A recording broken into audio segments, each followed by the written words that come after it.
salam sehat buat kita semuanya. Kembali kita dalam pembelajaran bahasa Indonesia bersama saya Mr. Tio. Kita akan mempelajari tema 6B tentang persatuan dalam perbedaan. Nah, langsung saja ya. Sebelum kita masuk, Sir mau nanya nih, apa kabarmu hari ini? Semoga dalam keadaan sehat ya. Ayo kita belajar. Langsung saja kita mulai pembahasannya. Nah, topik yang akan kita bahas kali ini, anak-anak, kita akan menggali informasi dari teks sejarah. Nah, apa saja yang akan kita bahas? Yang pertama itu apa itu menggali informasi. Nah, yang kedua, apa tujuan menggali informasi.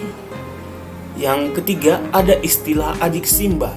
Nah, sebenarnya apa sih yang dimaksud adik simba? Yang terakhir, bagaimana cara membuat peta pikiran. Nah, apa itu menggali informasi?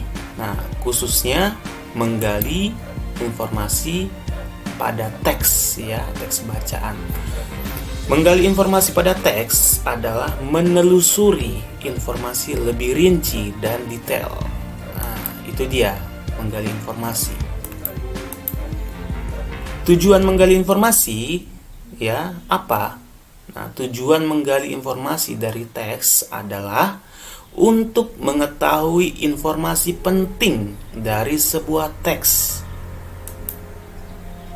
Ada dua cara menggali informasi pada teks. Yang pertama, ya, baca teks utuh. Ya, ini memerlukan waktu yang lumayan juga.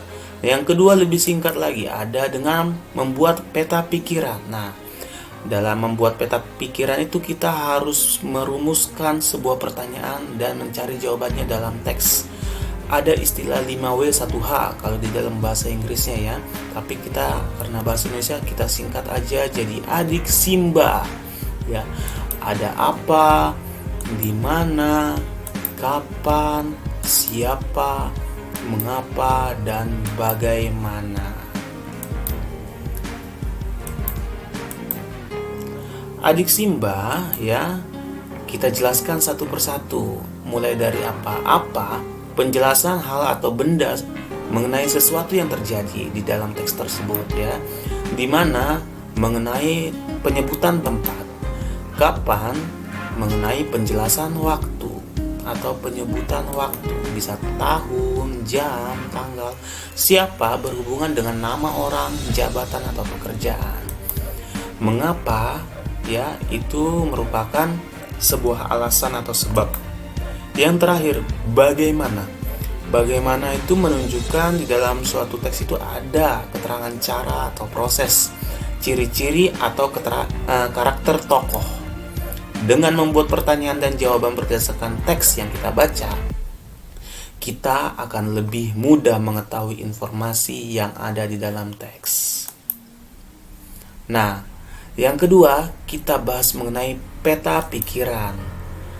Peta pikiran sendiri mempunyai arti suatu cara kreatif dan efektif yang disajikan secara ringkas. Nah, jadi membuat kita mudah mengetahui isi teks itu ya, karena itulah ringkasannya. Nah, peta pikiran biasanya disajikan berbentuk cabang seperti pohon, ya, berfungsi untuk menguraikan informasi berdasarkan adik simba, apa, di mana, kapan, siapa, mengapa, dan bagaimana itu. Hal-hal yang harus dilakukan ketika membuat peta pikiran. Yang pertama, tuliskan ide pokok setiap paragraf ya. Kalau ada kata-kata yang tidak dimengerti, garis bawahi dan cari di KBBI. Tahu KBBI kan? Kamus Besar Bahasa Indonesia. Yang kedua, temukan kata kunci pada setiap paragraf ya. Yang mana yang jadi kata-kata penting ya, kamu lihat di dalam teks tersebut. Buat daftar pertanyaan seperti yang tadi Sir katakan, adik simba, apa, di mana, kapan, siapa, mengapa, bagaimana. Yang keempat, rangkai ide pokok menjadi sebuah bagan. Bisa juga buat tanda panahnya ya. Nah, biasanya itu ada rangkaian-rangkaian. Nah, arahnya kemana gitu isi dalam teks tersebut. Yang terakhir, catat informasi-informasi penting dari teks untuk melengkapi keterangan pada bagian peta pikiran. Nah, ini ada contoh. Proklamasi Kemerdekaan Indonesia.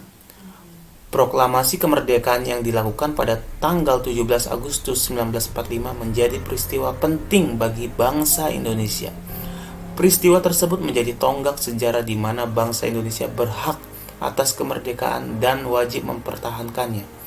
Diawali dengan dijatuhkannya bom atom oleh tentara Amerika Serikat pada tanggal 6 Agustus di kota Hiroshima dan pada tanggal 9 Agustus 1945 di kota Nagasaki. Jepang akhirnya menyerah kepada tentara sekutu. Peristiwa ini dijadikan kesempatan oleh bangsa Indonesia untuk segera membebaskan diri dari penjajahan Jepang. Teks proklamasi ditulis di rumah Laksamana Tadashi Maeda, Jalan Imam Bonjol nomor 1. Para penyusun teks proklamasi adalah Insinyur Soekarno, Dr. Andes Muhammad Hatta, dan Mr. Ahmad Subarjo. Konsep teks proklamasi ditulis oleh Insinyur Soekarno. Saat itu hadir pula BM Dia, Sayuti Melik, Soekarni, dan Sudiro. Soekarni mengusulkan agar yang menandatangani teks proklamasi itu adalah Insinyur Soekarno dan Dr. Andes Muhammad Hatta atas nama bangsa Indonesia. Teks proklamasi diketik oleh Sayuti Melik. Pagi harinya 17 Agustus 1945 di kediaman Soekarno, Jalan Pegangsaan Timur nomor 56, telah hadir antara lain Suwiryo, Wilopo, Gafar Pringgodikdo, Tabrani, dan Trimurti. Acara dimulai pada pukul 10.00 dengan pembacaan proklamasi oleh Soekarno dan disambung pidato singkat tanpa teks. Kemudian bendera merah putih yang dijahit oleh Ibu Fatmawati dikibarkan. Nah, pertanyaan-pertanyaan atau adik Simba yang kamu ajukan sesuai dengan teks dapat disampaikan melalui peta pikiran. Seperti inilah kira-kira ya konsepnya peta pikiran. Dan hasil peta pikiran teks proklamasi kemerdekaan RI, teks yang tadi kita bacakan, inilah hasilnya. Proklamasi kemerdekaan RI, ya, kalau mengenai pertanyaan apa yang terjadi dalam teks tersebut, ya, tonggak sejarah bangsa Indonesia tentang kemerdekaan, ya, itu mengenai apa. Kalau pertanyaannya di mana proklamasi kemerdekaan RI itu? Di Jalan Pegangsaan Timur nomor 56, ya, kediaman Soekarno. Kapan?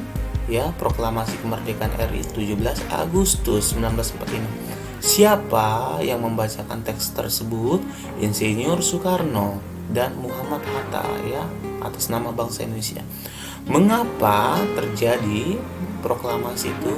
Karena ada kesempatan, makanya ya bangsa Indonesia itu membuat proklamasi, memproklamirkan kemerdekaannya, ya, karena kesempatan untuk bebas dari penjajahan Jepang. Yang terakhir, bagaimana prosesnya proklamasi tersebut? Dijelaskan tadi di paragraf terakhir. Pukul 10 pembacaan proklamasi oleh Soekarno, disambung pidato singkat, kemudian bendera merah putih yang dijahit Fatmawati dikibarkan. Nah, begitu kira-kira anak-anak mengenai peta pikiran. Terima kasih, sampai jumpa di pertemuan selanjutnya.